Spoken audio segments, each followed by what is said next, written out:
তোমাদের ডেরিভেটিভের কিছু প্রবলেম থেকে আজকে কয়েকটা সলভ করে দিই। এই ফাংশনটাকে আমাদেরকে বলা হয়েছে যে ডেরিভেটিভ করার জন্য এক্স এর সাপেক্ষে, তাই তো? তাহলে তুমি এটাকে, যেহেতু একটা জিনিস খেয়াল রাখো যে এখানে এক্স ডিগ্রিতে আছে, হ্যাঁ, তো এটাকে আমরা রেডিয়ানে নিয়ে আসবো আগে। রেডিয়ানে যদি আনি তাহলে আমাদের এটার সমাধান করলে, মানে রেডিয়ান করলে আমাদের কি আসে দেখো। এখানে আছে এক্স ডিগ্রি। এক্স ডিগ্রি হলো, তো আমরা কি জানি? আমরা জানি হলো 1 ডিগ্রি সমান হলো পাই বাই 180 রেডিয়ান। তাহলে এই যে এক্স ডিগ্রি, এটাকে আমরা লিখতে পারবো হলো এক্স পাই বাই 180, এটা রেডিয়ান হয়ে গেল। ঠিক একইভাবে এখানে কস 3 এক্স ডিগ্রি আছে, এটাকে আমরা যদি রেডিয়ানে প্রকাশ করি তাহলে আমাদের আসবে এক্স পাই বাই 180। তাহলে এটা আগে তোমাকে ডিগ্রিটাকে রেডিয়ানে প্রকাশ করে নিতে হবে। তাহলে এখানে আমাদের কত আসলো, এটাকে সিম্পলিফাই করলে আমাদের আসে হলো এটা। এখন এই ফাংশনটাকে আমরা এক্স এর সাপেক্ষে ডেরিভেটিভ করব। তাহলে derivative with respect to x we get, হ্যাঁ, তাহলে ডি বাই ডি এক্স,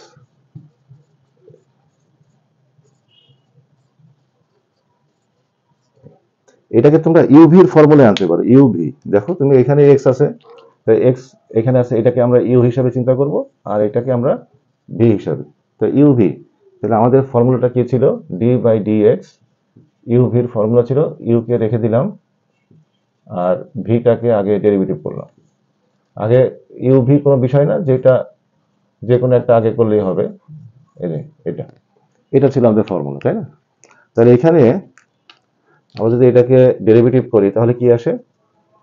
ধরো এটাকে রেখে দিলাম এক্স পাই বাই 90, আর কসটাকে যদি আমরা ডেরিভেটিভ করি, ধরো dd x cos x pi by 60, তাহলে ইউটাকে রেখে দিলাম, ভিটাকে ডেরিভেটিভ করলাম, প্লাস আবার ভিটাকে ডেরিভেটিভ করব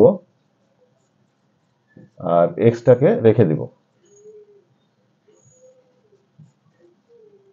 শুধুমাত্র এতটুকু ডেরিভেটিভ করব। এখন দেখো এক্স পাই বাই 90, আমি যদি কস কে যদি ডেরিভেটিভ করি, ধরো এটা তুমি চিন্তা করো কস এক্স, এখানে এটা হলো কস কস এক্স, তাহলে কি হবে? কস এক্স এর ডেরিভেটিভ করলে minus sine x, minus sine x. তাহলে এখানে এটা কি তোমার এক্স হিসেবে ছিল? এটা কি, এটা তো আমি এক্স ধরে নিয়ে তারপর এখানে করা হয়েছে, এটা তো এক্স না। এই জন্য এটাকে কি করতে হবে? আবার ডেরিভেটিভ করতে হবে, dd x x pi by 60।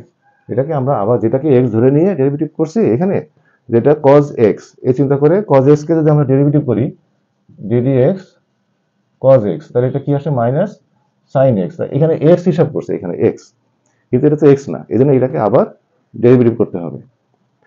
তারপরে প্লাস এখানে আসো, এটা যদি ডেরিভেটিভ করি তাহলে পাই বাই 90 থাকলো, আর এক্স কে যদি ডেরিভেটিভ করা তাহলে 1 হয়ে যাবে। তার সাথে এখানে আমাদের আছে cos x pi by 60, x pi by 90। এখন এটাকে যদি আমরা ডেরিভেটিভ করি তাহলে কি আসে? এটাকে ডেরিভেটিভ করলে এখানে x by 60 into 1, x by 60 হলো এর কোএফিসিয়েন্ট, সহগ, তো সহগটা রেখে দিয়ে x টাকে ডেরিভেটিভ করলে 1 হয়। আর এখানে আমাদের আছে হলো minus sine x pi by 60, আর এখানে থাকলো pi by 90 cos x pi by 60। এখন এখানে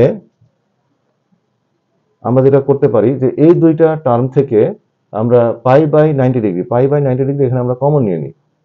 তো পাই বাই 90 আমরা কমন নিয়ে নিলাম, তাহলে এখানে থাকলো হলো cos x পাই বাই 60, আর এখানে মাইনাস আছে, মাইনাস দিয়ে দিলাম। এখানে কত হয়? এটা তো আমরা কমন নিয়ে নিছি, তাহলে x x মিলে এখানে আসছে হলো, এটা পাই, এটা পাই এক্স না পাই, এই যে পাই, এই যে পাই 60 ডিগ্রি এখানে রেখে এক্সটাকে এখানে ডেরিভেটিভ করা হয়েছিল, এটা পাই। তাহলে এখানে আমাদের কি থাকলো? আমাদের থাকলো হলো মাইনাস এক্স পাই বাই 60 আর হলো সাইন এক্স পাই বাই 60, এটাই ডেরিভেটিভের রেজাল্ট। বুঝা যায়?